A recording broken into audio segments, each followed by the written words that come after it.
All right. Party people in the place to be, vandals, and everybody else out there just chilling on this Saturday afternoon or evening, whatever you guys prefer to call it. I don't know why I said afternoon. I guess it technically is afternoon, but like way after it. So yeah, this is a brand new episode of How'd We Get Here. This is just going to be kind of a chill stream. We're going to hang out, talk about some stuff. If people show up in the chat, want to maybe join in a little later, I might kick the link and have some more people on if they want to chill. But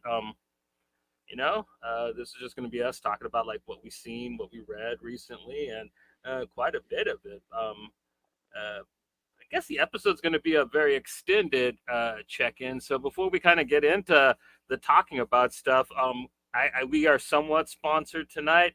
I'm going to be playing the video for Adrian's Kickstarter once again really fast here at the beginning of the show. If you haven't backed it yet, this is the sitter. Please consider it. Any bit you can throw Adrian's way helps. And without further ado, here you guys go. Hello, Kickstarter. I'm Johnny. And I'm Joe from the How'd We Get Here podcast. And it's our pleasure and privilege to present you Adrian Kaloric's new Kickstarter campaign for The Sitter. That's right, Joe. From the creator of Scout Comics, Trikovy, the Slav with no remorse, comes the fateful tale of Finn, a babysitter who took a job on the wrong... Whoa, what the are you talking about? I don't think we read the same book, man. Oh, yeah, I know. I just was, doing my sitter joke. All right, man, all right. Now that I think of it, can we swear on a Kickstarter video? Yeah, man, I think with the language in this book, the situations, and all the not safe for work books they sell here on Kickstarter, I'm pretty sure we're safe there, bro.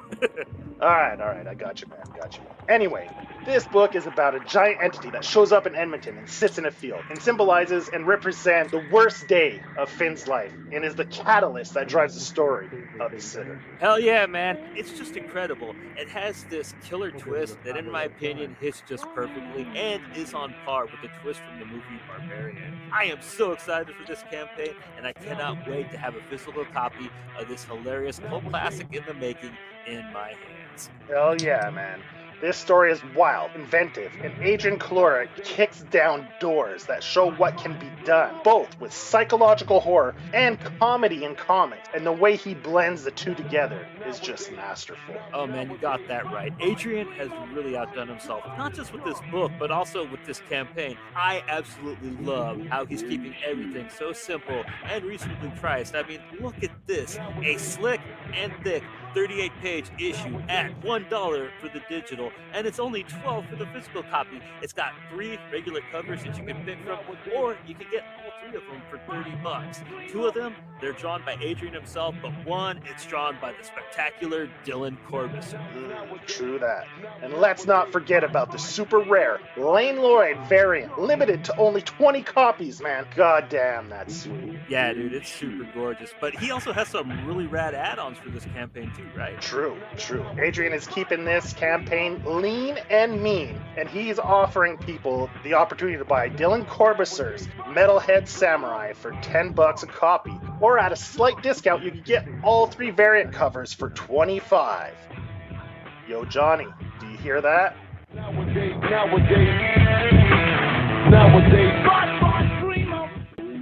Yeah, man, that's pretty epic, man. What is that?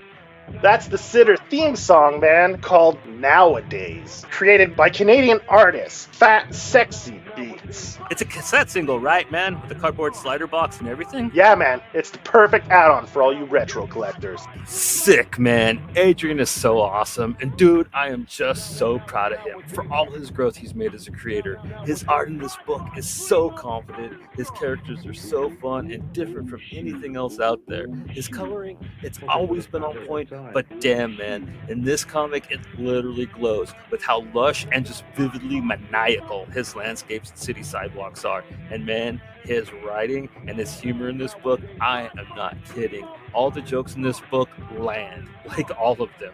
I physically laughed out loud and hard several times while reading this. But dude, it's not just his jokes, his characters themselves. They're just so rich, and it's like you get them right away. His setup for this story is magnificent. I am completely hooked. I cannot wait for more, and I urge people to please not sit on the sitter. Back this book, yo. Adrian's sophomore effort does not disappoint. He tells a unique tale with sharp and witty dialogue and exuberantly vibrant visuals, all delivered with that choleric charm. So don't be a hippy-dippy prick. Back this book. All right. Yeah, that's the sitter. It's live on Kickstarter, and yeah, check it out. But yeah, after that, like, how you guys doing, man? How's your weekend been so far? Hold on, I just had to unmute myself. Can you hear me? Yeah, you're Yep. good. It's been It's been a weekend. We got some folks in the chat. We got Cookie. We got Slurp. What's going on, party people? It's good to see y'all. Well, I gotta ask, where does Slurp come from again? Childhood nickname, I believe, right? Okay. Was it, or was it like a shirt or something? It just was something that got called on one of the phono episodes, and I liked Okay. it, so Yeah. I kept it around. I wasn't there for that episode. That's why I don't know. Sometimes I do the episodes wine box, and sometimes I don't, and so that must have been a wine box episode because I don't remember the origins. My weekend's been well. See, this how is elaborating on hers. My weekend's been all right. Worked on a few things. Kept reading some stuff. What else? Finished up one of the shows we're gonna talk about a little bit. So not too bad, man. It was supposed to be an even busier day, but our family get together got pushed till tomorrow. So Sugar Shack, baby. Ooh. yeah, going to the Sugar Shack. Yeah, my It's cousin really- has a sugar bush, so we're going. A sugar bush. Yeah. Ooh. See, out here, that would be like one of those coffee shops with the bikini girls, the Yeah. sugar bush. The sugar bush, man. Yeah. So tomorrow, I'm kind of disappointed. I'd rather it been today. I like to keep my Sundays super chill, but Yeah, no, I feel you. When I think I'm gonna hit the sugar bush, man, and it gets pulled till the next day, I'm a little disappointed. yeah. So yeah. Anyway, that's tomorrow. Then I have to make something because it's a potluck. So Yeah. we'll see. What I are don't you know. planning on making? I was gonna make ribs, maple Mhm. baked ribs, but I don't know. I don't know if I'll have enough time. And don't bring Tomorrow? tuna casserole, man, because there's already gonna be 7 fish. So I was gonna say, what happens Nah. if you use like a competitor syrup in the in the recipe? he brings some Aunt Jemima You and can just gets smell it. slammed by the whole family. Oh man, that would be an insult, Aunt Jemima. That's like corn syrup, isn't it? Oh, it goes by a different name now. Oh, that's Oh yeah, right. the same as the Pearl, what was that? Pearl Miller. Wasn't there something else they took the name of too? Some Yeah, Uncle Ben ain't Uncle Ben anymore, right? They No, took- Uncle Ben is definitely still Uncle Ben's. I support that company weekly. Yeah. Shout out to Uncle Ben. they have the best Gets rice, me man. through a lot of lazy days. Those 90 cooks. second rices. Cooks perfect every time. Yep. Oh Well, yeah, I get the the- long grain. I don't do the 90-second. I do the Oh. Oh, I 20 do the it for the flavors. There's so Yeah. many different flavors. Oh, you straight mean up. in the little bags, like the microwave ones? Okay, Yeah. yeah. We used to buy those a lot. Yeah. Well, and you get the variety too. You can like get couscous or Mhm. Mhm. basmati, Texamati. They have new like, risotto too that isn't too bad. It's not too bad for microwaved risotto. It stinks, but it's worth it. Yeah. I was just listening now that you mentioned, I don't know if it was Aunt Jemima or was there some kind of pancake batter that was named after a woman as well that they switched? I was listening to something in the family, I guess, one of the families of the name, Mhm. because they got a little bit of kickbacks from that, right? And the town too, and or something. Anyway, and now it's like now that they took it away, it removed an income from like one of these families that yeah, they were like, That does sound familiar. yeah, I remember briefly they were talking about it on a podcast I was listening to. I can't remember which one, but yeah, they're saying it's all fine and dandy, but now you're taking money out of the mouths of people that could use it, So anyway, yeah. I just went to look it up, but I can't see. Yeah. Yeah. I just need a list, y'all. You don't have to tell whole stories. Yeah. I can't remember. I don't remember if it was the Aunt Jemima thing or something else. Anyway. Oh, Anyway. the Land O'Lakes butter lady Cookie sang. Yeah, I think her name is like Mia or something. Okay, yeah. Yeah, that was it. And like the family was still getting like royalties or some shit like that. And because they changed the name, they didn't have to pay it anymore. So, hey, How you doing, Raymond? Happy Saturday, buddy. I hope you're having a good one. And yeah, buckle in, because like we got 400 years till the aliens get here, man. And that show really, like, I'm getting ahead of myself, but like we watched the 3-body problem. That's kind of be one of the things we talk about, and like, wow, man, like I'm surprised how much they were able to fit into like a single season of television. Like I was telling Elle, like she didn't finish it, and I'm like, man, like it's kind of exhausting. They kind of go through like 4 or 5 seasons worth of stuff in like this one season, or at least it kind of felt like to me, right, Joe? Yeah, I just watched the final episode just before we came on, and yeah, I mean, overall, like just general, I liked it. I didn't love it. There was definitely some very good scenes in it, like some highlight scenes that were just like the ship with the nanotechnology where they take out the entire ship. That was incredible. That scene. I don't know if that was episode 5. But yeah, that was somewhere around there. Anyway, halfway through, that was pretty cool. I like that. That was fun. I will say, in my defense, I started it. Yeah. Got a couple episodes in. I said, I get the gist of this, but I didn't have any basis for what it was at all. And so I was like, I just knew it was sci-fi, but I didn't like, what direction are we going here? And so then I was like, let me take a step back. And I listened to like this podcast. I'll have to find the name of it. And it was like scientists explaining the 3-body problem. So it focused on the book a little bit more than the series. And then just like the what's it called? The dark forest theory and stuff like that, just overall as concepts. So I probably went all the way science on this, and then I went back and watched the first 2 episodes again, and now I'm gonna binge the rest because now I love it because I have like a foundation, and so it's exciting to watch now. But before I was like, I don't know what these people are talking about. But definitely once I like, and then I like rabbit holed, and that's why I didn't watch more episodes, because like I was reading about the dark forest theory for like a couple hours and watching conspiracy theory videos on YouTube. So luckily I did that on my husband's computer, so if they come looking for anybody, it will be him. But fascinating stuff conceptually. Yeah, it's a pretty really interesting show, and like I'm not complaining about like the plot points, but like it kind of just goes through a lot of them in one season, whereas like a lot of other shows, they would have developed like, say, like the video game segment of it, because like there's a portion at the beginning where like before you would know exactly what's going on, where they send them like these VR headsets, and like I kind of wish that they would have spent a little more time like that building up the whole actual name of the show, because actually the 3-body problem is a very interesting phenomenon in the universe, and I kind of really liked that whole problem solving aspect of it. And basically, like, what it breaks down to is there is another planet that's like Earth, but like it has 3 suns that it's stuck in the rotation of, and it kind of clicks between them, and it has these kind of stable periods and unstable periods, but they're unable to predict how any of them are going to be, because they don't really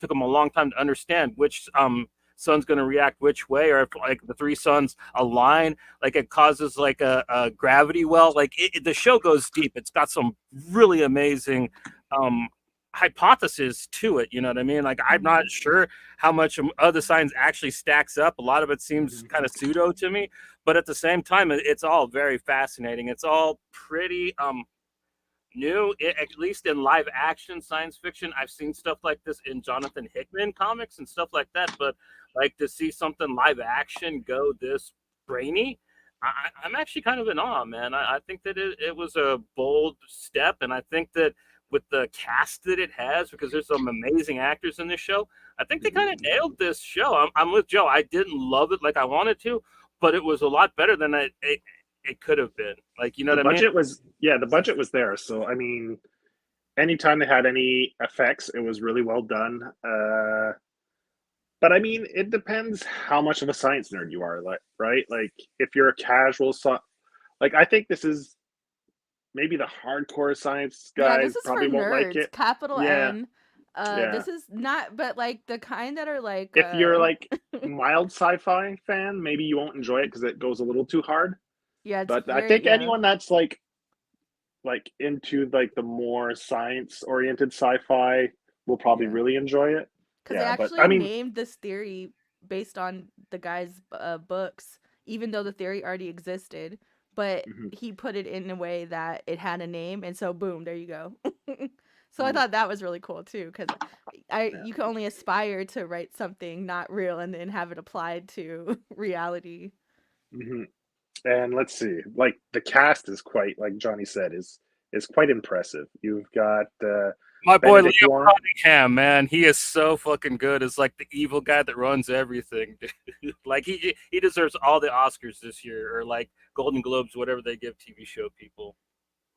They give him Golden Globes, right, or Emmys. Hmm.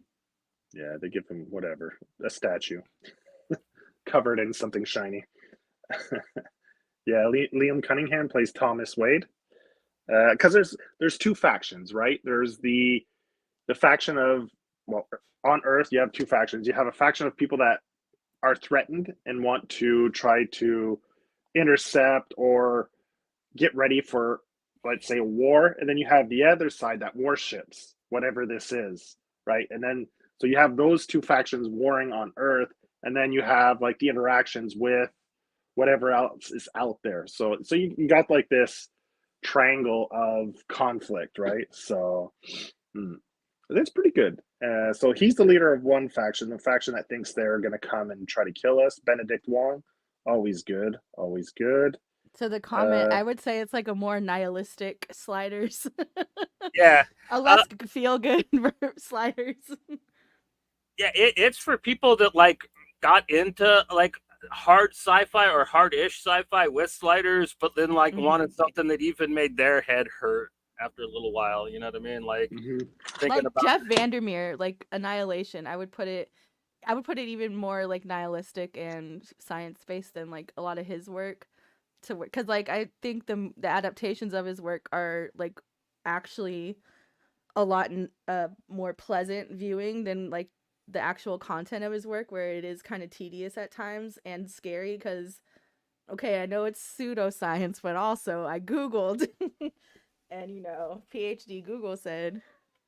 well, I mean, like there's they talk about a lot of real stuff, like higher dimension. Like there is a lot of like, but like the actual three body yeah, the three body problem, that is very hypothetical math, you know what I mean, very Hmm. hypothetical science, you know what I mean, whereas some of the other stuff that they talked about, like the yeah, a lot of the stuff that the actual alien and the fiction part of the science fiction, it's very very loose, but like at the same time that there is a lot of real physics at play that they play with, you know what I mean, and I think that's what kind of keeps it brilliant, is that they kind of thread that needle very well, in my opinion. Like even Hmm. the way that they kind of the plan that they come up with, even as accelerated as it is, I like that the the thinking that they have behind it, because it's true during like general civil conflicts and stuff, that is when all the scientific breakthroughs happen. So like with the magnitude of the the conflict at hand with the aliens coming, like maybe we could jump through those hoops like they kind of did in the show. And I don't know, like I think that they found a balance to make the the really spoofy science stuff fit within the real science. You know what I mean? A little bit better, and kind of give it a more grounded-ish feel. Where I'm not gonna say that like it's super grounded because it's still a lot of it's kind of fantastical, but I don't know. It's escapism though, man. Like, but it's on some really the metaphors for the show are on its face. You know what I mean? When you watch it, you know exactly what they're actually saying with the show, and I love that about it too. You know what I mean? About the human nature and everything like that. I think that And I find there's some interesting interpersonal stories too in it that I found they handled really well. Like the character Will, the Will. one who, yeah, his character Alex Sharp, played by Alex Sharp. Man, they faked me out. That scene where, because there's one he's madly in love with another one of the characters played by Jess Hong. Jin Chang is a character, and it's kind of he's never spoken about his love, and like so there's this whole thing, and there's a scene where they make boats and they send out to the water, and then when it comes back, there's that one scene. Then he takes off with the music setting up, and I was like, man, this is gonna make me cry. You know, where you think he's gonna go, and but then you know it's not. It isn't that scene yet, so that's kind of like a fake out. I was like, oh man, they duped me, man. Then it's like he's just going to buy a star. There's an interaction he has really early on where like he is going to have surgery for his cancer, Mhm. and he tells his friend that like he talked to his cancer, and basically Yes. I think that that's kind of similar to the conversation he may have with the aliens in a future episode, because I found that like the allegory of his cancer with the impending invasion of the aliens was a pretty neat metaphor to work into a story like that. I thought that it was kind of smart, you know what I mean? For Mhm. the And I think he was one of my favorite characters. I thought he played it really well.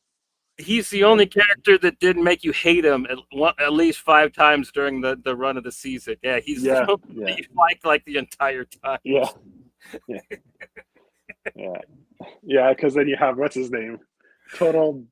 The one who's from the other one from Game of Thrones, Uh, Mhm. John Bradley, Mhm. yeah, his friend. That yeah, Nick, right? he's Nick, he's super dick. Yeah, he plays super dick in this. But he's funny. He's good. Like he's the one that always takes jabs at all his friends. You know, keeps them honest, calls them on their shit. So yeah, it's good. It was good. It's. I think it's worth watching if people are into sci-fi, Mhm. but more like brainy sci-fi, like Elle was saying, not like Star Wars action sci-fi. But this is really more rooted in like scientific theory stuff like that. So I think you'd really enjoy it. You And know. it's kind of funny, like it basically is like if you they like pull like if you pull out a little bit, it's kind of like the same plot of like Independence Day where there's no reason, but because everybody in the theory that everybody's hidden, everybody's hostile until they have to be, like they have to react, and the reaction is hostile because survival. Mhm. So it's kind of funny that like really it's the same thing, but do you want Will Smith in it, or do you want like do you want a couple laughs before you die, or do you Yeah. just want a slow, sad? But I mean, there's like things that are really like, is it I think it was the final episode where they're trying to match light speed and Mhm. how that's made with the parachute umbrella thing with the nuclear explosions. So then you're like traveling like 80 seconds, 80 miles or 80 kilometers a second. With each explosion, it gains momentum. That was kind of cool. I thought that was pretty fun. Mm, yeah. Anyway, there's a lot of cool stuff in it. It's Oh yeah. definitely a bit of a slow burn, you know. So, but when they do go pretty wild, it's well done. It's really well done.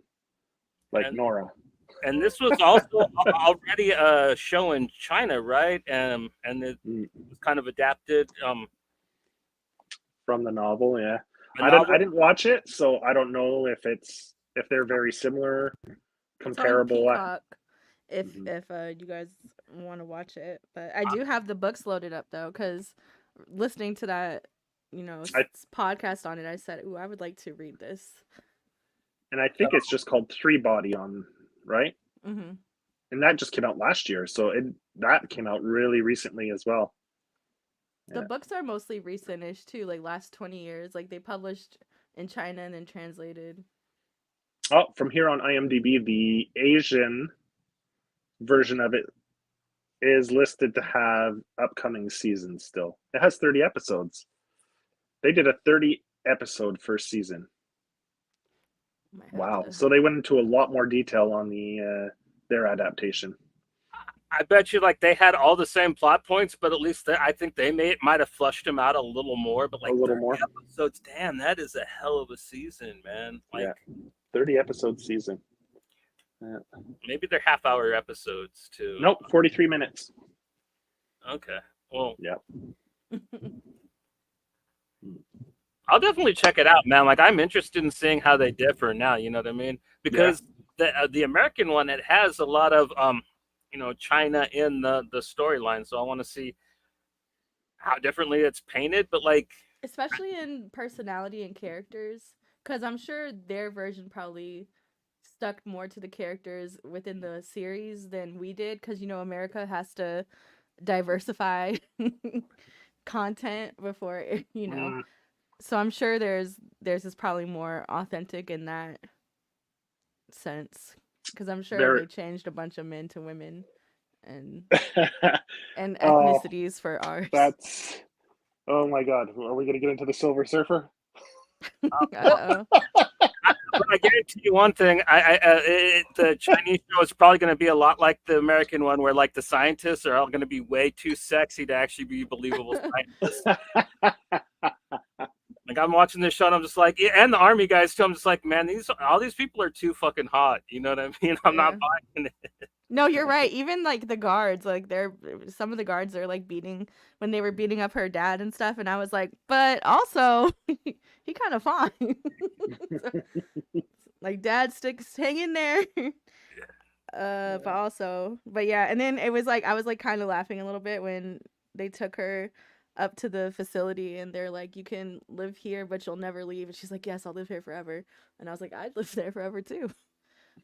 um Yeah, that's so the one part. Like I'm a little. I want to see how the Chinese one, because like they do not have the same opinion of like Mao Zedong and like his yeah. cruelty. Like he's kind of a hero over there. So like I'm wondering how like the narrative is different. You know what I mean, between the two adaptations. That'd be interesting to see.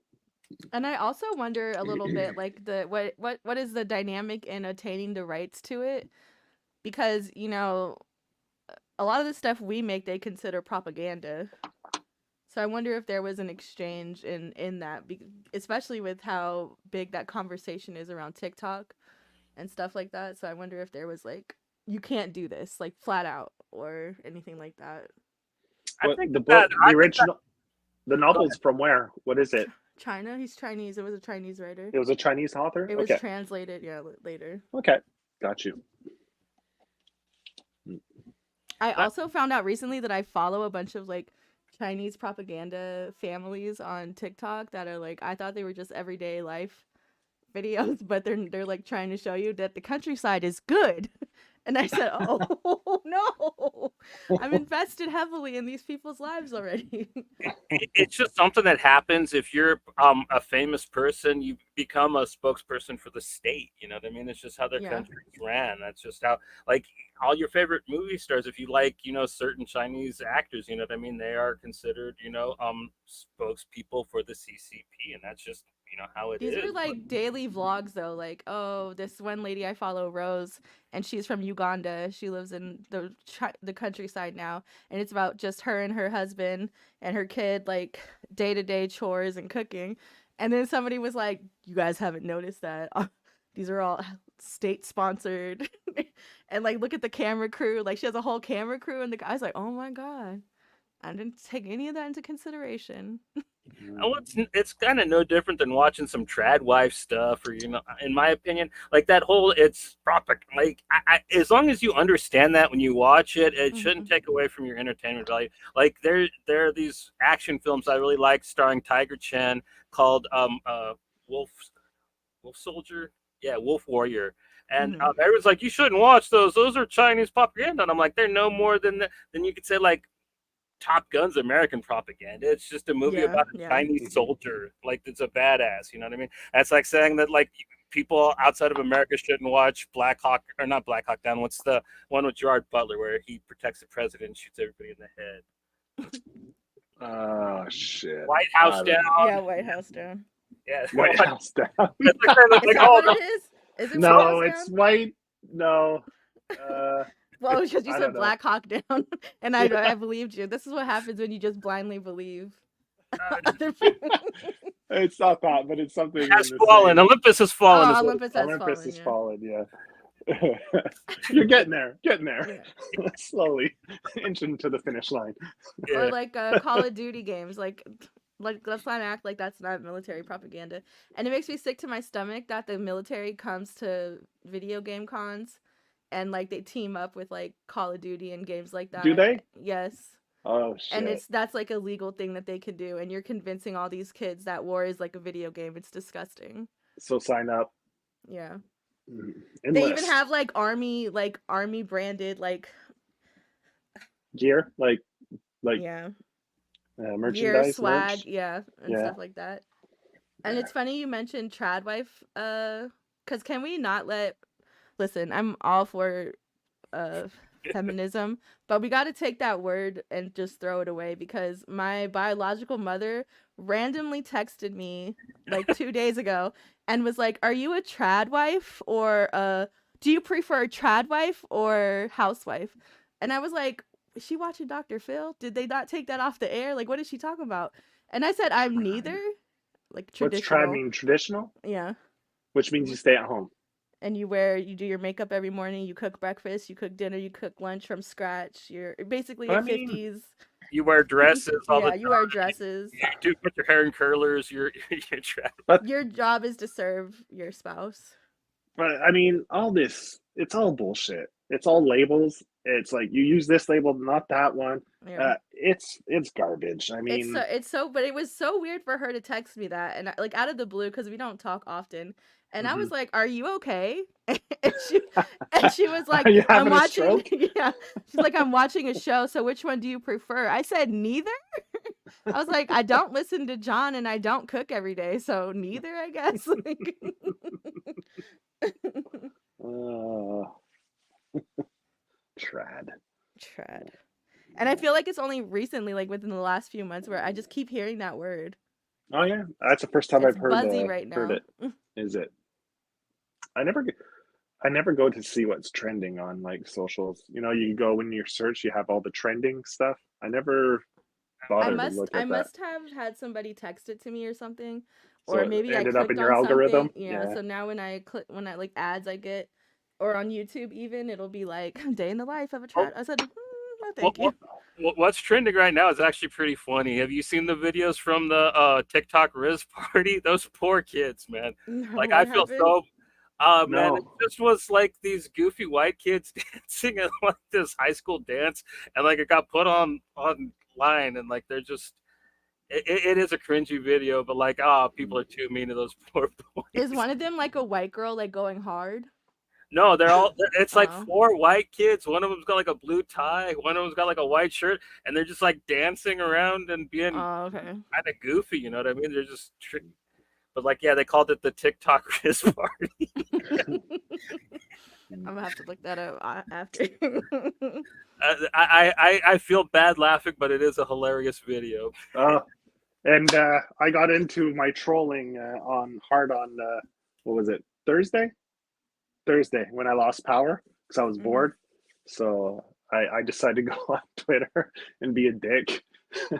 So On your main account or your secret account? main account, I don't have a secret account. I don't Yeah, do you're that shit. not Joe Pocket. Yeah, that's exactly it.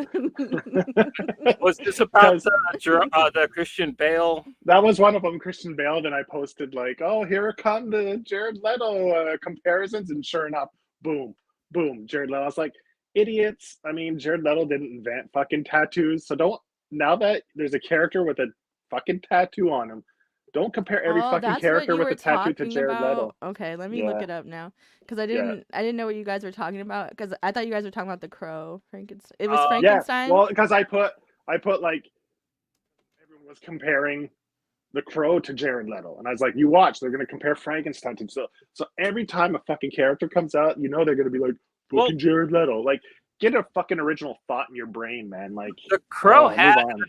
facial tattoos, whereas like Yeah. Frankenstein just has a tattoo on his chest, right? And is it Which his tattoo or is it like somebody else's skin? I'm pretty sure, yeah, it was. I don't know. That's what I'm curious about. Like, was he a sailor? Was it like a body from a sailor from back in the day, or Well, because that's what it would. sailors? That's what it would Yeah, have to be, like a sailor yeah, or a gypsy. Those are kind of the only yeah, people. That Oh had well, wait a tattoos. minute though. I'm not gonna lie. He's kind of hot as yeah. It's Frankenstein. a black and white. Yeah, the pose and like pulling the shirt, kind of. It's definitely a sexy pose. But it's Okay. gonna be for Frankenstein's Bride, right? Okay. That's No, the it's movie. gonna be like regular Oh Frankenstein. yeah, it's called The Oh, is it Bride. Oh, the is it? Bride? Yeah, Yeah, Maggie yeah. It's gonna be the Gyllenhaal. story of Frankenstein's Bride. Yeah, exactly. Mm. Could you imagine And being so hard up for love that you're like, "Ugh, I'll take it." I can't believe they used to be oh, so hard up for it's fucking movies that they need to make 5 Frankenstein movies in the year 2024. Like I know there's a storyline there, but still, it's just kind of funny that you're like, well, you'll do. all of yous, because you're multiple. yeah, you take the best of everything, right? Yeah. Then the other thing was people were going crazy because they cast is it Julia Garner as Silver Surfer, the one from Yeah, Ozark? Is that her name? yeah. I was like, people are like, oh, fucking this. I was like, I just don't like it because I don't think she's right for the role. I could see her more as Boom Boom than Mm-hmm. fucking Silver Surfer. Like she wouldn't even have to act. Just be yourself. That's Boom Boom. That's the character right there. Who I was thinking was Amanda Collin, the girl who played in Raised by Wolves, the woman who played Mother in that HBO series. Oh, yeah. If they would have Okay. cast her as Silver Surfer, I'd have been like, fuck She has yeah, the head she shape. She already yeah, has yeah, the head shape. she pretty much played Silver Surfer in that show, and she did a fantastic job. So I was like, me, it wasn't so much the casting of a woman in the role. Yeah. I could care less. I was like, just cast the right person is all I care about, I'll right? take The that person, criticism, and then my husband was like, I just don't want that story for Silver Surfer's premiere. Like he would rather have a Silver Surfer movie yeah, than Silver Surfer starring in Fantastic Four. yeah, in a Fantastic Four, yeah. Well, they did it the first time, right? The same thing. So That's how it's introduced usually. Like mhm. In I the just think comics, yeah, they've completely proven time and time again that they just can't get the core four right. And that's fine. And you know what? Who? I'm a Wait, secret fan though. I'm a secret fan. I love all of the movies because they are what they are and they're unapologetic about it. who is cast now as a Fantastic Four? You have Pedro. Pedro. He's Reed. So already 5 stars. Yeah. Okay. Ben. Who's Ben Grimes again? Eben a cousin yeah, from Richie, Oh, man. yeah, I could see that voicing that character. Not bad, not bad. Who's playing Sue? tip of my tongue. Hold on, I'm pulling up the cast. And then you got Johnny, Sue and Johnny. Are they still Ooh, siblings, or are they they're keeping them lovers. siblings in this story? I heard they were gonna be lovers and Yeah, Vanessa Kirby is Sue Storm. who's that? Vanessa Kirby is a woman. A British actress. Do we know her from anything? She's young. Well, she's my age. Let me stop. She's older than me. She just looks super young. Don't start. She was in don't Mission Impossible. don't start shit now. What? She's Don't- 35, 1988. Don't She start was that. She's too young for No. She looks for young. Pedro.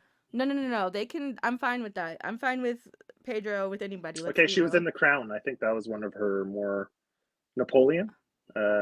Recently. Who was The movie she? Napoleon. Was she his wife? She was Josephine. Was that his wife? I didn't Sure. watch the movie. Again, when it comes to things I don't want to know, but I'm curious, like I go through my husband because he's one of those kind of people who just knows stuff. And he was like, there's a lot of rabbit fucking in Napoleon, if you were interested. And I said I wasn't. wasn't. He's like, it's Oh, like fight scene, sex scene, fight scene, sex. I was like, no, I'm Mm. good. I'm good. Fast and Furious. She played Hattie, whoever that was in the 2019 one. You said it like Oh you no, knew who no Hobbs. she was Hobbs and Hobbs' Shaw, daughter. the Fast and Oh Furious spinoff. man, Yeah, really? yeah. It's the sister. That's Oh, that's his sister. yeah. It's Yeah. Fast and Furious, the Hobbs and Shaw movie there. She was in that. She played Hattie. Yeah. who's playing Johnny Storm then? I know Joseph who it is. Quinn. Yeah. Timothy Who? Chalamet. No, it's close enough. Joseph Quinn. He actually does to me remind me of Timothy Chalamet. Timotei. Timothy. Timotei. What's his name? Joseph Quinn. He plays the dude from Stranger Things. You Who? know, Steve? Steve No, Harrington? the rock guy. Oh, the rocker guy. Yeah. Yeah. Okay, gotcha. Eddie? Sure, I don't remember names. The one that died? Yeah. Yeah, Eddie, the one that playing the Metallica song or whatever. There, I don't know what song it Yeah, was. he's who I'd get to play Evil Ernie. Yeah. Oh my. Oh Listen, yeah, he got them Dude. beady eyes. They're far enough apart. dude, that would be cool. perfect. Yeah. Yeah, fuck Johnny Storm. They've got to cast him and just do an Evil Ernie movie, man. That'd be awesome. He has a good side profile. Mm. Head on is a little aggressive, but Yeah. Joseph. I'm gonna watch it. I'm gonna be real with you guys. I liked the last one. I know everybody hated it, but I just think they're fun movies. I liked it until like they kind of became the Fantastic Four. You know what I mean? Like Yeah. like the first half of the movie when like they were doing the science and shit, it was kind of a cool like creepy movie, and then it just like, and when it actually became Fantastic Four is when it fell apart, in my opinion. Well, wasn't there a lot of problems with the studio kind of interfering with Well, what's his name? Josh Trank wanted to make like a fucking a body horror film out of it anyways, and like halfway through, like they brought in Matthew Vaughn to kind of direct some reshoots really fast and then edit the movie together to try to make like a typical superhero movie out of it, and it just didn't work. Like Yeah. So that was there anything else I was trolling people about on Thursday? There was that what else came up? I don't know. Anyway. So as for The Crow, man, we haven't talked about that on air. Like I don't think that it particularly looks amazing, but like I do stand by the fact that it's probably going to be the second best Crow movie they've ever made. Like I am happy. The second best. The second best Crow movie they ever made. yeah, I mean, and I have no doubt in saying that it will be, and I am happy just that it is not going to be an actual remake of the original film. It doesn't even really look like they're doing the Eric Draven story very much. So. And let's just say that the fan base was a little unhinged with how hard they went against this, especially like the actors that were in the original that kind of went in on it. Because I'm like, this is not the first time they've done a Crow movie after The Crow, so what are you talking about? Yeah, and I was like, oh, in honor of Brandon Lee, I was like, motherfucker didn't create The Crow. He portrayed the character. They said, and then they said it was racist to cast a white man. Oh my god! It's like all these idiots don't know what the fuck they're talking about. It's like the only person's opinion that should count and hold any weight on this is James O'Barr, the motherfucker who wrote and created The Crow and drew it.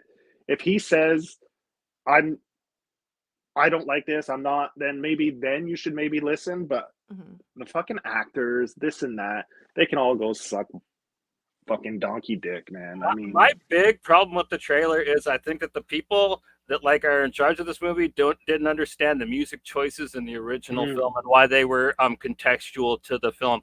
Like I think that they were like, oh, we'll just put a fucking shitty Phil Collins song in the trailer because it's 80s and like the original movie had 80s songs, and it's like, yeah, but like The Cure and like Joy Division had significance to the book to James O'Barr, whereas I don't think James O'Barr gave a fuck about Phil Collins. You know what I mean? No, possibly not. But I mean, it's a different audience, right? They're trying to go with. I don't think the TikTok kids listen to Phil Collins, Joe.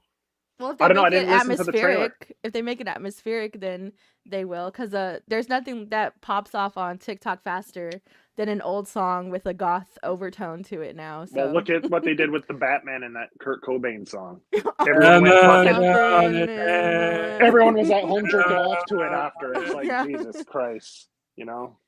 Fuck.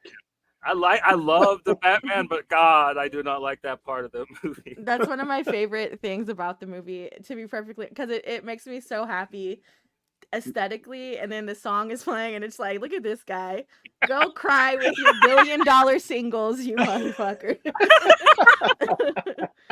And you know what, I play the song unironically to bother my kids, because my kids are so annoyed by me, and so we'll be in the car, and if they start to act up a little bit, guess what, we're not listening to murder podcasts anymore, we're listening to the Batman soundtrack. And Bobby Moynihan's rendition of it, if you guys ever look it up, fantastic. Oh yeah. I'll have to check that out sometime. Bobby. All right, so that was pretty much the current events that I saw on socials. I don't really follow much of that shit, but I lost power, so all I had was my phone with the data. So I was just scrolling, doom scrolling. And then I actually got some reading done too, quite a bit. I guess we could get into that. You want to move on to that, or was there anything else that you saw on socials that you wanted to touch on real quick? Johnny mentioned, I think it was it Johnny, you mentioned, what was the name of that movie? I don't recall the name of it. American Society. Oh yeah. Oh. Yeah. I don't feel comfortable saying What was the name of that movie again? I can't remember. The American Society for Magical. I'm just kidding. Oh, you can't say that word? No, you shouldn't. It's not that you shouldn't say it. It's just a cultural thing. Like if you again, I guess I could say this as a minority. Like when people refer to like Asian people as Oriental, still, it's antiquated and could be misconstrued as having racial. Did I say it earlier? Did I say Oriental earlier? No. No, I don't know. You said that Oriental movie with the 3 body. Did I? No, I don't you know if I didn't. did. No, I thought I said Asian, it's a cultural thing, and so like even more recently, because it's just in recent times that they even took Oriental off of the race thing. Like when you apply your race in America, they just took that stuff off. You know, I need like racial things for dummies. I'd have to pick that up if they made one. Like no, it's the American Society of Magical Negroes. I feel like the concept was there, but I was like, this was definitely written by somebody not all black. It was definitely written by somebody with a white wife, and I googled, and sure enough.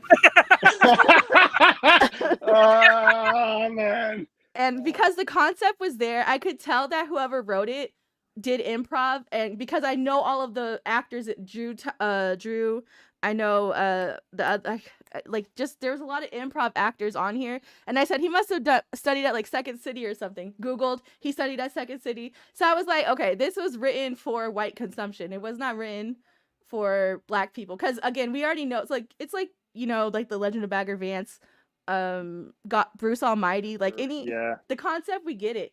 That was more interesting than the actual plot of the movie. Is that the golfing one? Yeah, Will Smith. Okay. You lost your swing somewhere in Harmony. Yeah. Green Mile. Let me teach you a lesson before you murder me. About compassion and love. Like what? So the concept was there. The parts that hit, they hit because I like, you know, ethnically and culturally I got it. But also, like I said, this is one of the most insufferable main characters, and Justice Smith seems to keep playing the same kind of black character in all of the movies he's in. Even in Detective Pikachu, I was like, dude, smile. You don't. Not every day has to be a bad day, my friend. Yeah, like in The Watcher, was that it, or the? Oh yeah. Anyway. I know. I know. I too watched it and then once I realized what was happening, kids, get out. Yeah, he's pretty bland in that one too. He's just very like harumph, like humph. Yeah. He is like, I don't know. That's the energy he gives. And so, but then when I saw he was cast too, I said, I know what this is. Then you're gonna cast like an ambiguously white actress who might be like 1/4 Asian or something, and then like you're gonna drive the plot point to make it seem like black and white people shouldn't date or something, but that's like not the storyline at all. And so it was just cool concept, not, but the romantic comedy aspect of it, no, thank you. They could have done like a buddy film. That would have been more interesting, a father son film or something. But the romantic aspect was unnecessary. Yeah. I didn't watch it. So. Good. You're not missing anything. I totally understood the like online scores after I watched it. Oh, did it get torn apart? Basically, the general consensus is it could have been high satire, but they took the easy road out. They went the romantic comedy. Because it's like you're introducing all these concepts of like finding yourself and standing in your power and stuff, and then ultimately he's just like, I love her though. Like, you've known her for 2 weeks. The plot was a lot disjointed. The timelines don't match up. How did she get from New York to Los Angeles that fast? Magic. No, she got on a plane. Johnny, you watched it, yeah? Yeah, I did. So how did she, like, I was like, how did she get there that fast? And then when she gets out of the car at the end and they kiss, I'm like, why would you get out of your car that far away from your house? They keep walking. I'm like, where are you going? I kind of really missed the point of the film. Like, Elle had explained to me after I watched it. Like, I didn't understand the pejorative nature of it. Like, I completely missed it to the point where I was saying that, like, well, with great comics like Bitterroot and Excellence, you know what I mean? They have really cool magical POC characters in comics. No, but so that's what was cool, like seeing like the, you know, them having their own society and how cool the inner workings of the ministry is. Like, it's such a cool concept, but then you go outside with this guy. Yeah. Like, take me back inside. No, thank you. And so it was just kind of disappointing. But again, I feel like maybe he wrote it as more of autobiographical in nature than as like a ode to like black magic in general. So it is what it is. Yeah, I like David Alan Grier. He's mostly the reason I watched it. He was in the only redeeming parts of the movie for me. So yeah, like give it a watch for his parts maybe, but like I it's not my movie to like really say skip, but like I didn't really enjoy it too much. Okay. Well, for the Black Association of How Did We Get Here friends, it's a skip. So on behalf of the Black folks here, skip. There you go. Also, a weird skip. Did you guys know who Gerard Carmichael is? The comedian? He had his own show for a minute. Then he did like that buddy movie where they had like a pact to kill themselves together or something. Not my phone going. It sounds familiar. He has a new show on HBO, the Gerard Carmichael reality show. And it's, when I tell you, I'm usually here for everything and everybody. That's a major skip for me. I'm not the audience. But I thought it was cool. He got a show, I guess. It's kind of supposed to be like Truman Show-esque, but it doesn't hit on that level. So. No. I actually saw a horror movie I really liked this week called Dark Harvest. Oh, okay, I've seen that around. It's kind of just about it's a commentary on toxic masculinity, but like it's very well done, man. It's a completely like really neat take on like horror established stuff. It's got a very Kurt Vonnegut-esque narrative to it. I really like it, man. I highly recommend checking it out. I really liked the monster in it. Sawtooth Jack was rad. Like yeah, it was a really kind of just disturbing little piece of cinema. What network is it on? Because I know I've seen the name. I can look it up. I watched it on Amazon. So okay. What was it called? Dark Harvest. Oh yes, I've seen that. Yeah. That's done by the director of 30 Days of Night. Yeah. 30 Days of Night. Yeah, exactly. Same director. Yeah, it was pretty good. Yeah. It's got that same like general sense of dread with just the kids running wild and murdering each other and shit. Like yeah, it was pretty fun. Hey, look, Oh, Bill's Night up in here. Swim. That's what I tried to watch Night Swim for the third time since it dropped digitally, and I just can't get past the fact that just don't get in the pool. Yeah, that's the one about the evil swimming pool, right? Yeah. Yeah, it's like Yeah. about a baseball player who gets like diagnosed with like ALS or something like that, and so he retires and to this home with a pool, thinking that it's gonna help him with his exercises and stuff. And it's like, oh, It the guy does. comes to check on the pool, and he goes, "Looks like you're sitting on natural water." I said, "Ain't no way I'm putting natural water in my pool, my friend." Mm. It's from the hose or nothing because that Mm. seems haunted. I'm not putting groundwater. And Hey, if so I do, But Elle, is it just me, or is Blumhouse just doing that a oh, lot lately, man? Like so many of their newer films have just been total crap like looking. throwaways. I will say I watched like the first 20 minutes of Imaginary, and people could say I know it didn't get good reviews or anything, but that opening scene was hard as hell. That was so freaking cool visually, but I just gotta finish. I haven't finished it yet though. But it was cool because it reminded me of remember that comic last year about I praised it a lot and I can't remember the name of it. The one with the detective who could go into your dreams. The detective and the lady who, or was it a person who can go into your dreams? I think it was Boom. There was the like a comic? serial killer in people's dreams. It was like real colorful. I know Rick Remender did a book like that called Oh, Slumber. Yeah, Slumber. It reminded me Slumber. of Yeah, it was Slumber, pretty good. I like that. That was but fun. with less colors. But like the fantasticalness of this. I know I said that weird. Y'all just skip over that. But like it reminded me of Slumber, and it was so cool to see that brought to life. So that was really cool. But we'll see how the rest of it is. But you're right. Phil, Lately, it seems trash. Phil thinks I'm having a. That's because I'm on my iPhone now. So if you do shapes, Joe, what does a heart look like, Joe? there, You're there you making go. like a pumpkin. Yeah. It doesn't come out as a pumpkin. Looks like a butt. I thought you were doing a butthole or something. Wouldn't that be funny if a tongue popped out? I heart bumholes. Okay. Because when we were talking about the water in the pool and the drain, that's when you first put it up. So I thought you were doing like a butthole or something. I'm trying to do like different to see. Yeah. Juan did one the other night, and it came up on accident. Yeah, he gave himself a thumbs up, right? It was floating around. But it's not Maybe working. maybe your thumb's not long enough for it to like register.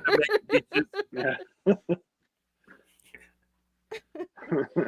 So the only one I was able to do is the heart. Cookie did like a fireworks thing. I don't know how she did that the other time. Can you middle finger it? Yeah, man. A second ago, you were doing Vogue. I thought you were going to pull it off. Come on, Vogue. Yeah, I don't know. The heart worked. I don't know how the other stuff does. Oh, do metal hands? What's metal hands? Oh, the two horns up, yeah. man. Maybe if I be that side. Maybe flip it around. Close. No, not now. You look like Spider-Man. Spider-Man. Boo, boo, boo. No, that's Spider-Man. Whip. No, it's not. I don't know. Maybe this side, like that. Come on, stupid camera. Anyway, whatever. The people at Apple are laughing at you right now. Yeah. They're like, we got him. Yeah, exactly. Yeah, only the hearts work for me. Yeah, stupid Apple products. All right. Aliens are going to invade, man. I did actually, because of the power outage that I had for 24 hours, I'd actually got quite a bit of reading in. And I hit this stuff, man. The Revenger, Volume 1 and 2. Yeah, we're going to be talking about that with Dean, right? We're going to be doing a Charles Forsman episode. Yeah, we'll be doing that. These were really fun. I enjoyed this, especially the first one was great. And like you said, Johnny, the second volume was okay. It was good. But that one shot at the end was really good. Yeah. Because the one shot definitely follows us really much in the same vibes as this first one.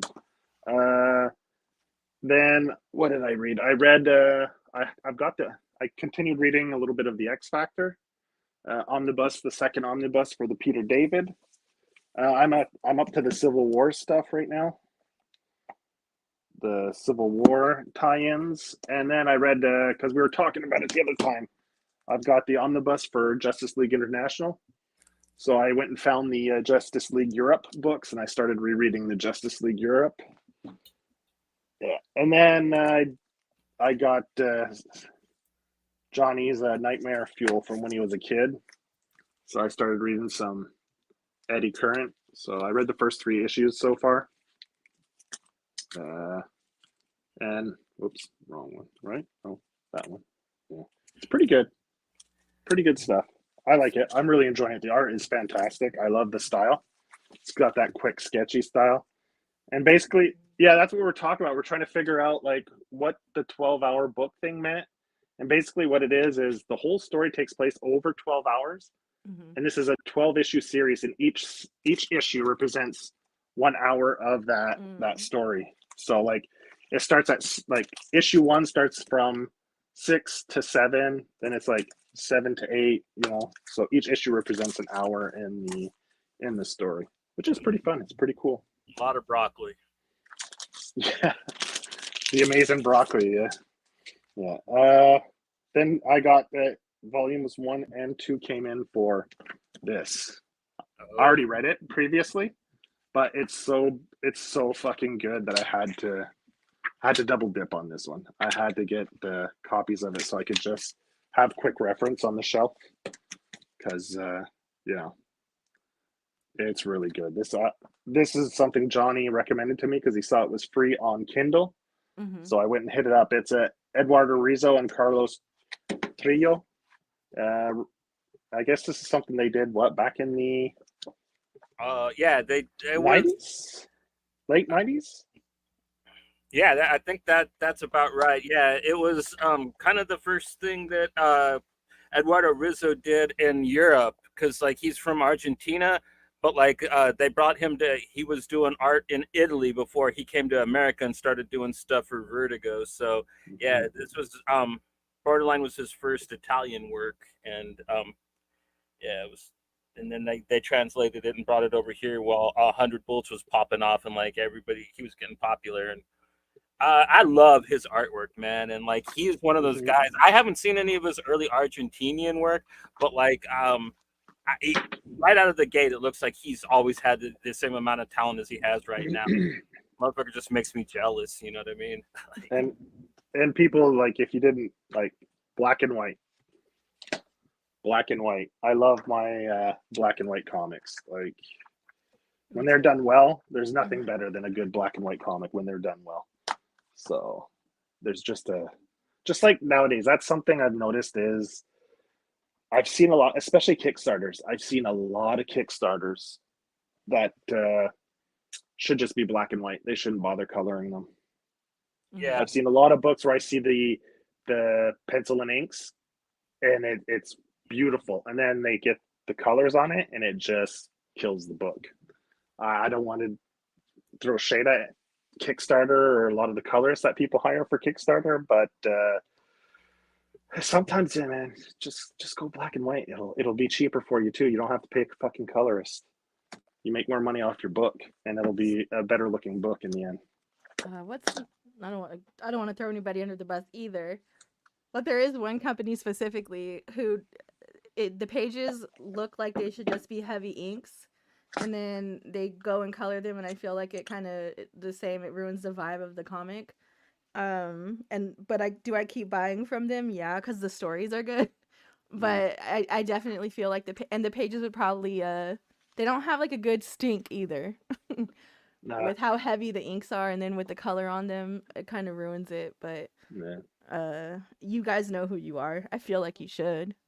well, I mean, like cheaper books have kind of always had that reputation. Like I kind of would say the same thing for like my boys at Avatar Press. Man, I read their books forever, but like even when I was really into like Cross and everything they had coming out, I would have preferred seeing Jason Burrows and Juan Jose Reeves in black and white rather than having that really cheap coloring over it. You know what I mean? Mm-hmm. Like I think the coloring is what literally made the Avatar books look cheap. Yeah, to tell you the truth. Yeah. Something else that is Precious Metal or Metals. The follow up to Little Bird is I think in the previews for pre-order. Yeah. So yeah, so if you dug Little Bird, that's coming out in July, I believe. So he's July, popping June? off this year because he's still got Lotus Land going on too, right? Yeah, Or yeah. just wrapping up, maybe. It should be maybe, I don't know how many issues that was supposed to run, but yeah, it should be up to issue 4 or 5 now. So yeah. Yeah, so that is probably one of my most anticipated books this year is Precious Materials or Precious Metals. Anyway, something like that. Yeah. Yeah, by Darcy Van Pulgist. Yeah, and Ian Bertram, and I think Matt Hollinsworth is on colors. So great team on that. Cool. Is that anything else, Joe? No, I think that pretty much covers what I've been hitting this week. Oh, Uh, I read the first issue of that X Factor book you told me. X Force. Oh, X Force. Yeah, sorry, not X Factor. X Force. What do you think, man? The Kyle and Yost. So that it takes place right after Messiah Complex, like when they killed Professor X the first time. When I love that version, that was my favorite death of Professor X because Bishop killed him, and I thought that was so great because like I remember when Bishop first came to our timeline, he was trying to protect Professor X because somebody from his timeline was going to come up and kill him, and I loved it being Bishop, but like they ended up bringing Professor X back to life and then having Cyclops kill him, and they should have just left him dead with Bishop. Yeah. Oh well, but that'll be my Marvel app read. Yeah. So starting that one. Yeah. So I think this is the most reading I've gotten done in a while because I've been just doing pretty much the X Factor, and I've been reading. I think I'm up to issue 5 of Spider-Man 2099. Okay. Yeah. We're supposed to do a big 2 episode on that, so that was a good year. Yeah. So I watched a bunch of stuff. I watched season 3 of Resident Alien. I don't know, man. Like I've run off with that one a little bit this season too. We'll see. Is that still running or is it done? I think it's still running, or at least they left a stinger for more seasons. So I thought they were going to wrap it up because it was only like 7 episodes this season, and but yeah, no, like they left it open. So we'll see when it comes back how I feel about that. Let's see, what else did I watch? I watched the movie Argyle, and yeah, that pretty much is as terrible as people say it is. Tragically. I love Matthew Vaughn usually, but like, man, he should have edited it that more or something. Like, the problem is I like the actors, man. I thought Bryce Dallas Howard was okay in it. I thought Sam Rockwell was okay. It's just the writing and the structure of the film was fucking bad. Like, I don't know how I could say that about Matthew Vaughn, but it's that. Let's see. I watched Blue Eye Samurai, but we're gonna do an episode. Yeah. I don't want to go too into my feelings on that, but I was a little more than halfway. So when you said you were watching it, I hopped back on to finish it because, like you said, we're gonna do an episode on it. So yeah, it'll be fun to get into. And then I've been reading a bunch of weird stuff. This like I've been knocking stuff off of my need to read pile. That's been on my Instagram. Like I don't want to go through all of that, but like this week I've actually been rereading stuff, some Vertigo stuff. I've been rereading David Lapham's Young Liars, which really disturbing book he did. A lot of fun, kind of Gerard Way-ish, kind of like reminds me of one of his books, but like I don't know, way more nasty. You know what I mean? I'm not kidding. It's not as disturbing as like some of his Avatar Press stuff, but like it'll make you cringe some parts of it, man. So like if you're a fan of his, like I highly recommend it. Like it's definitely as good in my opinion as Straight Bullets, but like it's a different animal. Just be prepared for that. And then like I'm reading one called Unfollow by Rob Williams and Mike Dowling, and it's pretty fun, man. It's about like this guy who owns like a Twitter type site, and like he dies of cancer, and he leaves his all his money to 140 people, and like whenever somebody dies on that list, the money just gets reallocated and split back up between everybody evenly. So like it kind of becomes like this kill list for each other. Really well done, really fun comic, man. I highly recommend it. It's only 3 arcs long. One of the last runs of books that Vertigo put out. One of their last really solid books. It came out alongside Clean Room. Yeah, I Okay. read the first arc of this. I didn't nothing, but I do now that I see it. I remember this. Yeah, it's a lot of fun. Oh man! Oh, and I watched another horror movie that I didn't like at all. It was called Stop Motion. I don't know what the hell that they were trying to do with that movie, man. Like it was like this kind of weird story about like this girl who like does like these stop motion cartoons with her mom. Oh, why you make me Google that? It's gonna be in my head now when I go to Oh, sleep tonight. yes, I know what you're talking about. Yeah. Are they like on an island?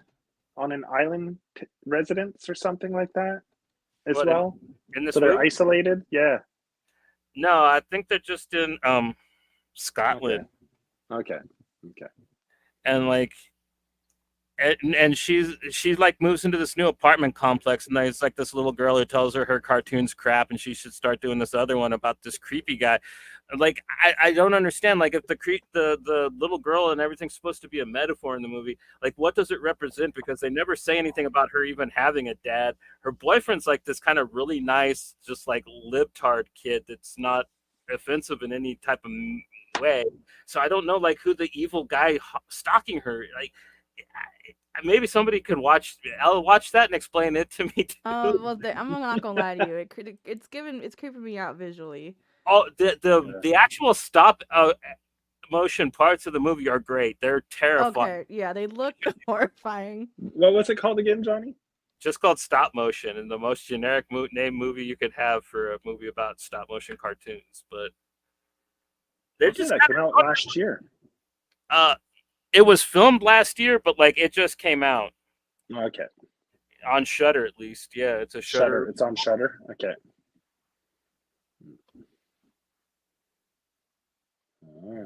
It's not the one I was thinking of. Oh, you're probably thinking of Mad King. Maybe. The one that, yeah, I think you're thinking of Mad King if you're thinking of like a really trippy like stop motion movie. Could be. Yeah, maybe. Anyway.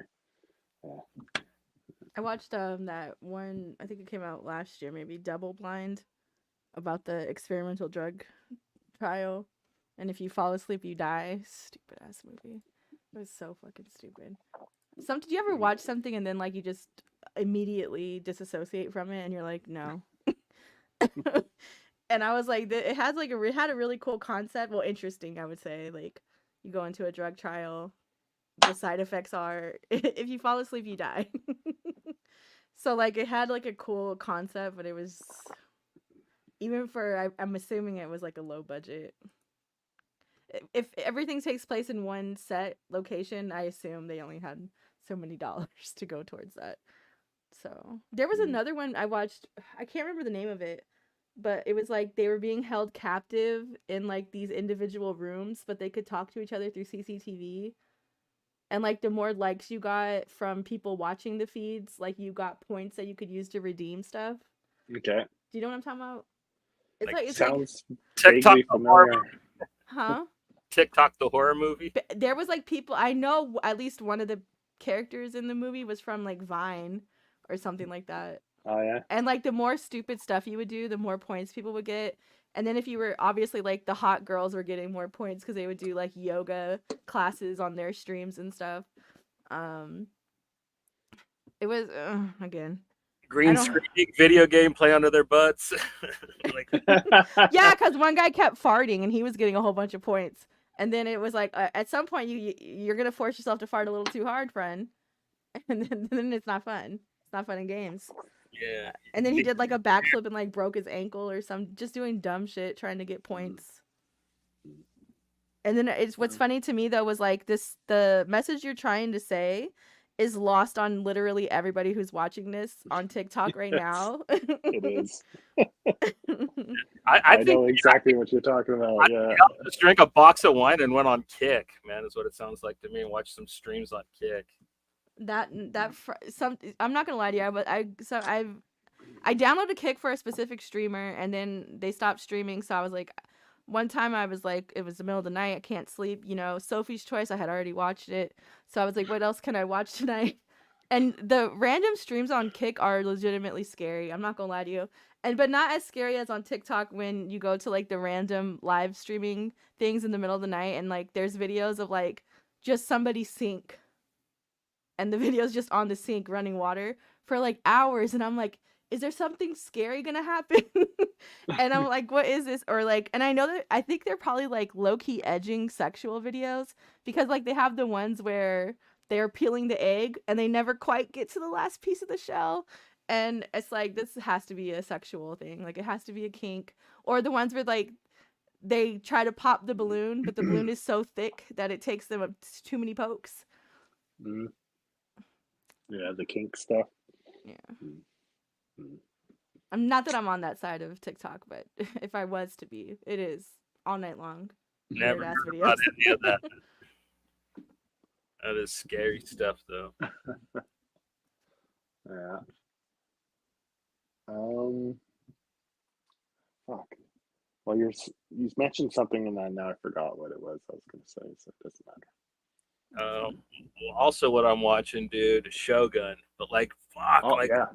like I keep saying, like I said in chat, like if you are interested in watching the show and haven't started it yet, like don't get into it now. Like it is so beefy, and like I am so irritated with having to wait for new episodes. Like just wait and binge it, in my opinion. Like I am just so spoiled, but like it is just one of the best things like I've seen in a long time, and I wasn't expecting to really like it. I thought it was going to be Last That's- Samurai Part 2.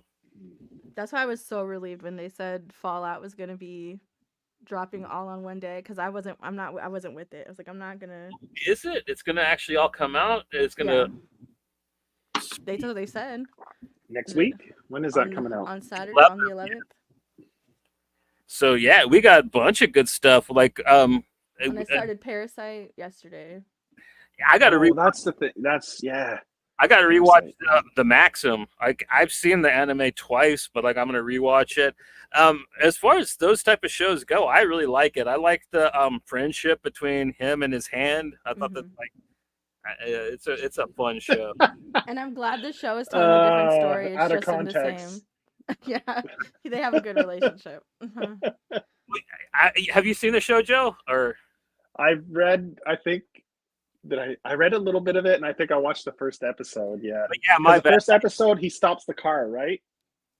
It's gonna hit a girl, and he saves the girl.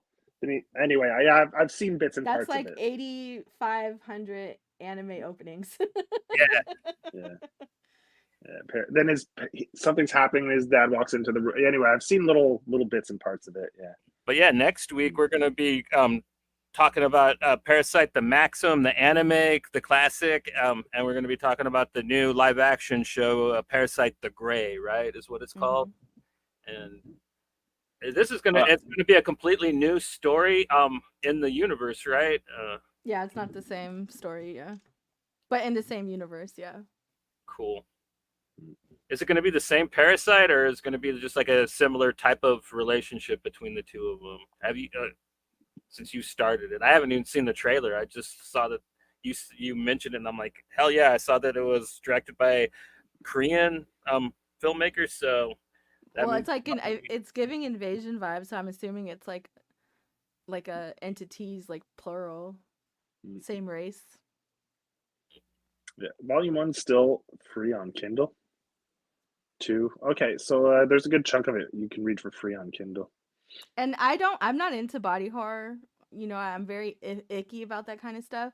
And Parasite is one, though, that I'm okay with. I find manga, my apologies, or that deal with body horror, I can stomach, like Junji Ito and stuff like that. I could tolerate it. I don't like it. I'm disgusted by it. but it's like it's done in a way that like is more scary than like phobia related. So I could stomach that as long as it's in black and white. So when's Uh, this dropping again? What did you say it was dropping? Yesterday Yeah, it's out. Oh, it's already out. on Netflix. Yeah. Oh, but what's it's okay? They had the original anime, Which is on Netflix. Or which yeah. is already on Netflix, yeah, hmm and now they're doing a live action. But it's not the same story as the anime Okay, and manga. Yeah. okay, okay, got you. Cripes, they're milking this franchise for all it's worth. Yeah, fan service done right. Mm-hmm. Well, Don't keep You giving got us the same got thing. the manga, the anime, live action. Yeah. hmm well, actually, the original manga came out quite a long time ago. It Yeah. predated a lot of its contemporaries, but like they actually kind of did the anime in response to like popularity shows like Darker Than Black and Tokyo Ghoul. But hmm like Mm-hmm. actually, Parasite, the I don't think the manga was actually called Maxim though. I believe that actually ran in the late '70s though, right? It kind of predated like all of the kind of contemporary stuff that is in the same type of genre with the yeah, I guess body hunter teen fighter shows. I'm not sure actually how you how you qualify it, but yeah, like there's a bunch like that. There's like Ajin the demi-human, Tokyo Espers, Tokyo Ravens. There's a bunch of shows about teenage monster people that fight each other. Cool. Nice. I'll have to give that. You guys are gonna watch that this week? Yeah, I started it yesterday, but You started it's it just yesterday. funny you said all those uh animes, and I'm over here watching like Psyche K, and Rascal does not. I love me a slice of life or a rom com anime. Those are my favorites. Or there's one that's like I forget the name of it. It's on Netflix though. It's one of the funniest things I've ever seen. It's like about that girl who's like trying to lose her virginity in high school. It's so Okay. funny though. And And that's an anime. yeah, it's on Netflix. I don't want to type it into my husband's computer because then he's probably gonna pop up and it's virgin girl in high school. Anime. Right. Anime hentai. Maybe if I'll do it on my phone so that way tries to lose virginity anime, not hentai. Netflix. I put Netflix, so now it's really gonna be porn. Yeah, it's called. What's the American name for this? My son, he's one of my sons. He's 7, and he was trying to show me an entity from Backrooms or Rooms or whatever they be Oh playing. And he was trying to show me one that was called like XXV5 or something. And so he's on YouTube. He's like, "You gotta see this. You gotta see this new character." And I was like, "Okay." So he starts typing it on YouTube. He's like XXV, and then he doesn't. He's like, he freaks out, and I'm looking at the screen, and it's just like a bunch of like soft porn on YouTube. And he's like, I don't know what to do. What do I do?" I said, "Type 5." And then as soon as he hit the 5, it showed the entity videos. But I was like, "That's funny." He's like, "I don't know what to do." Is it called Bastard? No, it's called dang, where's Yamada's First Time? Okay. I'm 42 years old. I don't know if I need to be watching your But modest. look, it's really funny though. Like it's it's a comedy. You got to watch it on a VPN. Al's trying to get us canceled, Johnny. She's just Yeah, fucking man. Like setting traps for No. us. And I was just like, "Yo, dog, you like lolicon?" I'm like, "No, not No. a little bit." Because what's the other one? Rascal Does Not Dream of Bunny Girl Senpai. Like it, yeah. Maid Sama. Like I love all of those like romantic comedy animes. They're funny. You're like, "No, I'm 42." But I planted the seed of interest, so we'll see. I'll give It's it a actually shot. really wholesome. Like it's really wholesome. It's funny. It's tongue in cheek, obviously, but it's actually pretty wholesome. I mean, there's shows like that I watch from my day, like Golden Boy and stuff like that. But like, I don't know about watching new stuff. Like, like I'll give it a. I'll probably watch the first episode and see. Oh, I was a menace in 'Cause- high school. I used to read Marmalade Boy, the one Mhm. about she falls in love with her stepbrother, and then Mars like low key in love with that abusive ass guy. I used, and then it's like that was issues. That's probably why I have issues. But Yeah. anime, Mhm. what can you say? What's the other one I watched that I thought was funny was the House Husband one. House humping? Yeah, House Husband. The Way of the Oh House yeah, Husband. the way of the house husband. Yeah, Yeah, my that daughter's one's not into bad. like toilet bound Hanako or something. And she was like, I'm gonna ask for this book, but don't judge the title of it, okay? And I said, is this like a toilet fetish thing? Like, what is this? Toilet bound Hanaku or something? And no, it's like about some kid who like hides in the bathroom or something. They think he's like, so they think he's like a ghost haunting the bathroom. Okay. But there's something like that. I don't know. But she's like on way far deep into the series, and it's just when it pops up on like my Amazon recommendations, toilet bound. I'm like, why does it have to be called that though? Yeah, that's really disconcerting, man. You just got to be really careful with what you put into Amazon. And because I was like looking to buy like my kids socks and underwear and stuff, and so now every time we log into like the main Amazon account, it's recommending girls' panties. And I'm like, surely there has to be a way to erase this from history. Yeah, tell me about what you got to watch. What you put into Amazon. Oh yeah, tell me about what you put into Amazon the other day. Did I not share that with you? No, you did. You did. That's what I'm saying. Yeah. And I thought I did show it. I That was I on the pretty Lost sure. Files. So Yeah, I was pretty sure I showed everyone. what you showed me, like that would make me send a message out to the aliens. Please come and fucking invade us. they're like, we're already on the way. The fact that exists and there are people out there that probably fuck that thing, like, yeah, dude. Like, What if the And it just alien came- sends it- back their own version of it? like, don't be so hard on yourself, buddy. Ours are way worse. What is it Ours now? has There's- spikes. What's the new fetish? It's tentacle.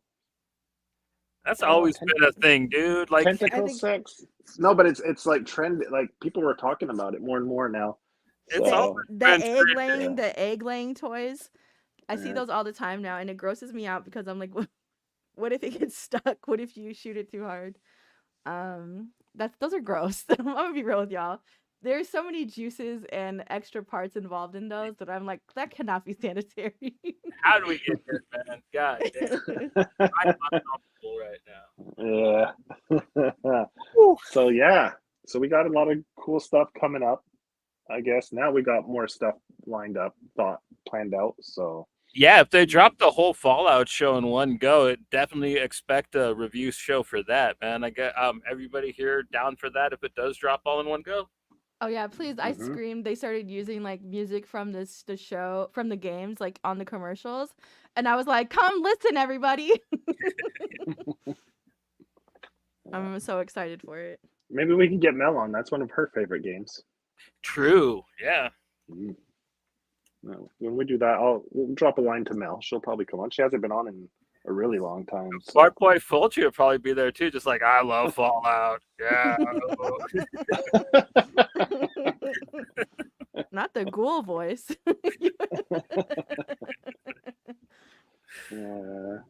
Yeah. So I don't have anything else that to chat about for books, shows, or anything. So that's it for me. Yeah, I've just been. You guys know I do true crime to disassociate. Oh, you know what? I've actually been playing more games than I have been doing anything productive in my life recently. I have like over 60 hours in Supermarket Simulator. It's disgusting.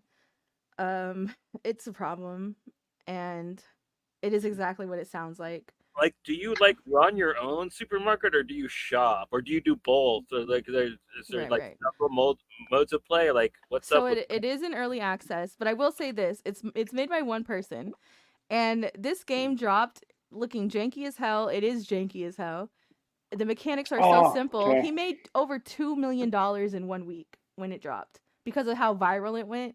But I will say that it stands up to its worth. It's $10.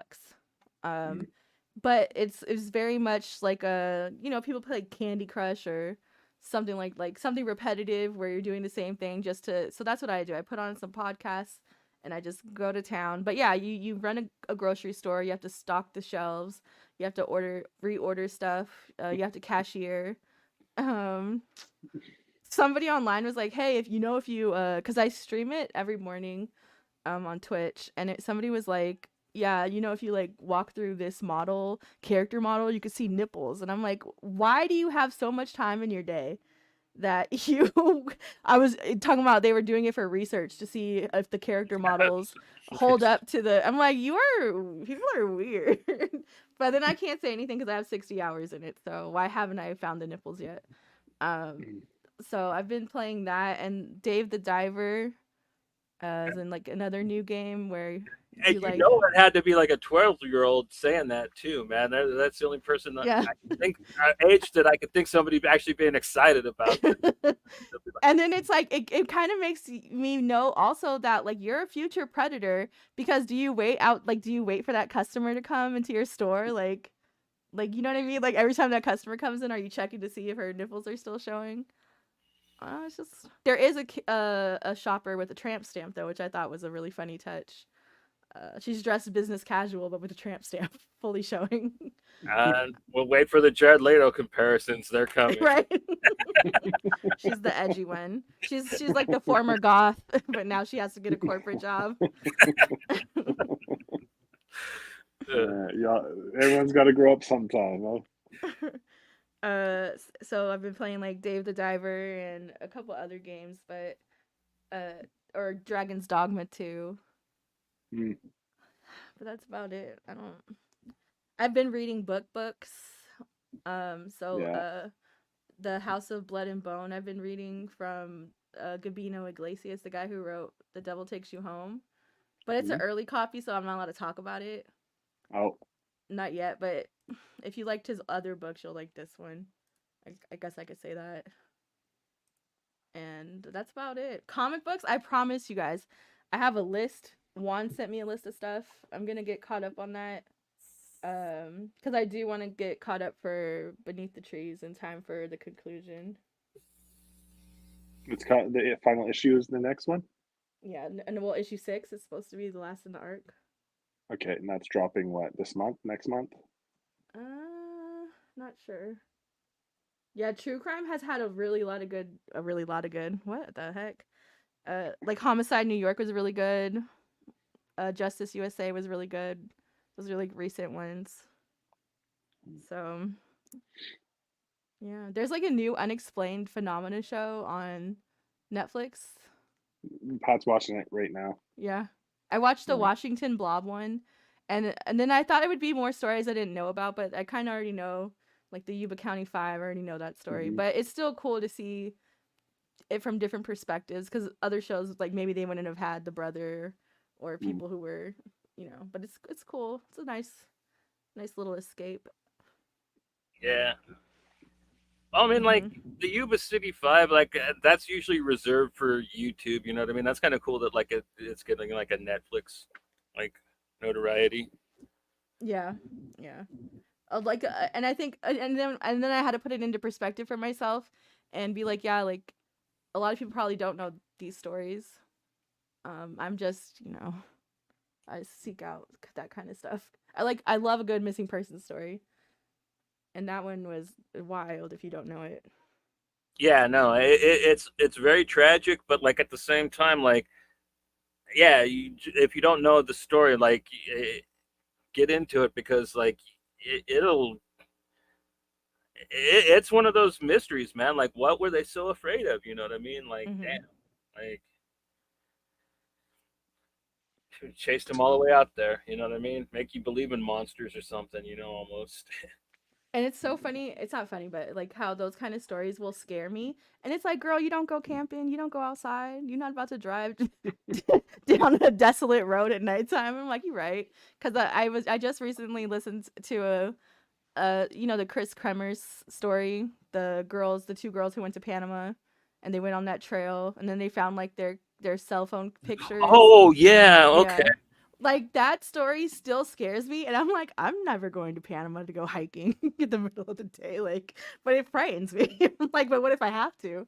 What if somebody forces me to go to Panama to go hiking? Uh, Very unlikely. yeah. But it's still like, but I prefer unsolved stories versus solved. It Mhm. seems less real.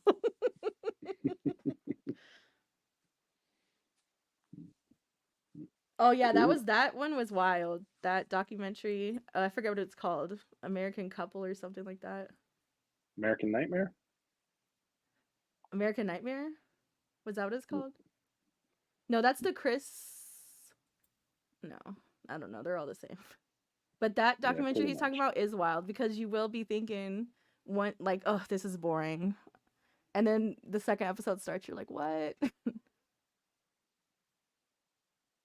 American Nightmare. That's the one about the guy who killed his family, isn't it?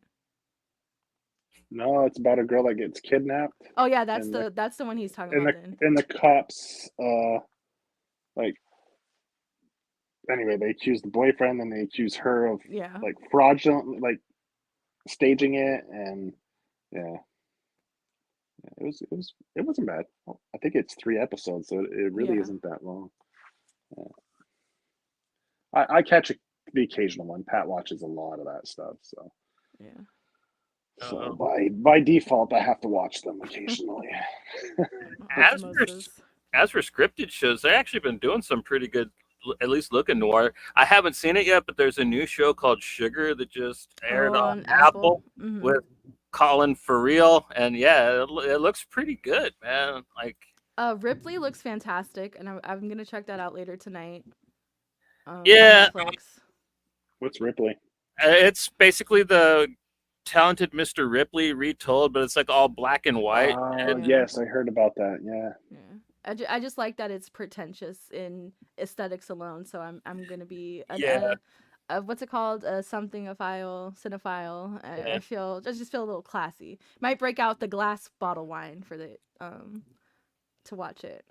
yeah. It looks like what's it? What was that dude's name who did that movie Breathless, that black and white French movie? It kind of looks like they're trying to go for that look for it. So yeah, might as well. That French New Wave. And I really like Elle Fanning, and I do like the main actor. I forgot his name, but he's Andrew cool. Scott, Yeah. Johnny Flynn. Yeah. I heard it was they had to state it too much. Like in the Mm-hmm. original one, it was kind of not stated. Like it was up to you, to your own discretion, whether his sexual orientation and all that. It was insinuated but never confirmed. And in this one, I guess they have to confirm it, or that was one of the critiques I heard someone say about it. Hmm. Where the other one, they I kind of guess I've left it always up in the yeah. air. I guess Yeah, I've always thought of him being more criminal than sexual. So for him it mhm. doesn't matter. Like it's not Okay. it's a criminal thing. It's not a prison or I mean a sexual thing. Whatever I need to Yeah. do to get to the target, my goal is what I will do. Yeah. So I don't know. There was someone had briefly mentioned it, and they mentioned something about that, like how the reason why the movie was so good was because it wasn't as deliberate. They kept it I wonder, was it more more. deliberate in the book? Because I haven't read the series. Yeah, I don't know. I haven't read it either. Because Well, they said they sticked more true to this the narrative, the story, the book than. So And I the wonder, series, yeah. oh, the Matt Damon movie wasn't even the first movie. They did like a version of it like in the early '80s, mm, like around when Uh, Brunswick came out. I don't know. I haven't heard much about it. That was the only place I was listening to something. They mentioned it like in passing, how they watched it. That was mm-hmm. the only time I've heard anyone talk about it. Oh, okay. So I haven't seen anybody talk about it. It's just, Netflix has yeah. your recommended things Hmm. that pop up, and it's like, this is a 99% match, and I said, okay. You're usually Yeah. pretty spot on. So that's on Netflix, Ripley. Uh huh. Oh, Yeah. well, there you go. And that's all I have for now, probably. Well, it's supposed to be a short episode, but Yeah, which is we pretty managed to short. talk about a lot of stuff. Yeah, Yeah. yeah, A lot for of an L episode. philosophical, a lot of. Listen, I tell you, these Uh, are my only adult socializations, so sometimes you got to take advantage of it. yeah, otherwise you're typing in what was it your son was trying to type in? XXV5. Yeah, exactly. Yeah. But it was nice, kind of going back to the classic format, just the three of us. Yeah, so it was a fun episode. Yeah, old school. And I said I was gonna watch Ripley, but I'm gonna go right back to Three Body right now. How many episodes do you have left? All of them? No, All of I them? like 6. Okay.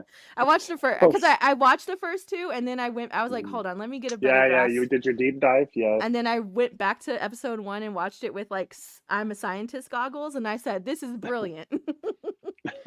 This makes me feel smart because I know what they're talking about. String Yeah. theory, I am her. So it was cool to go back more confident in what I was watching. Yeah. Awesome. Sexy scientists, man. Sexy scientist. Yeah. Even Benedict Wong, low key. Sexy detective.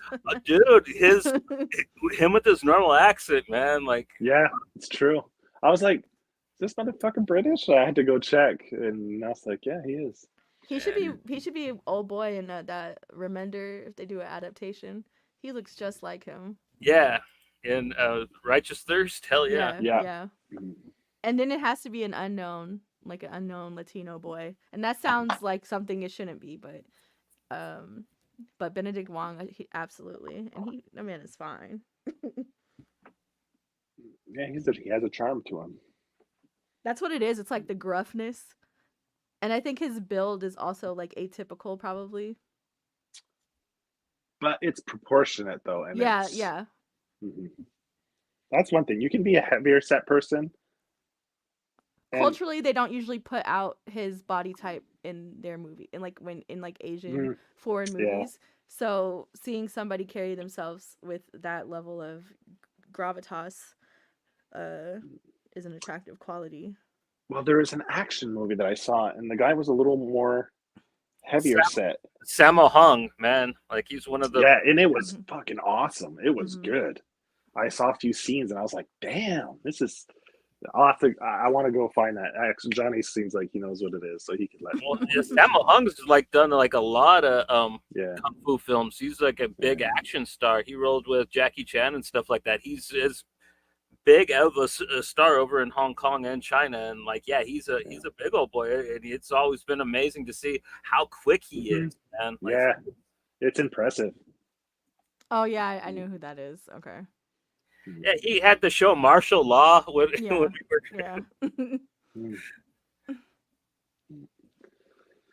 Yeah. Pleasant. Well, he looks jolly in his recent pictures. Yeah, real life Kung Fu Panda. Yes. True, same body type, really. But yeah, I don't know.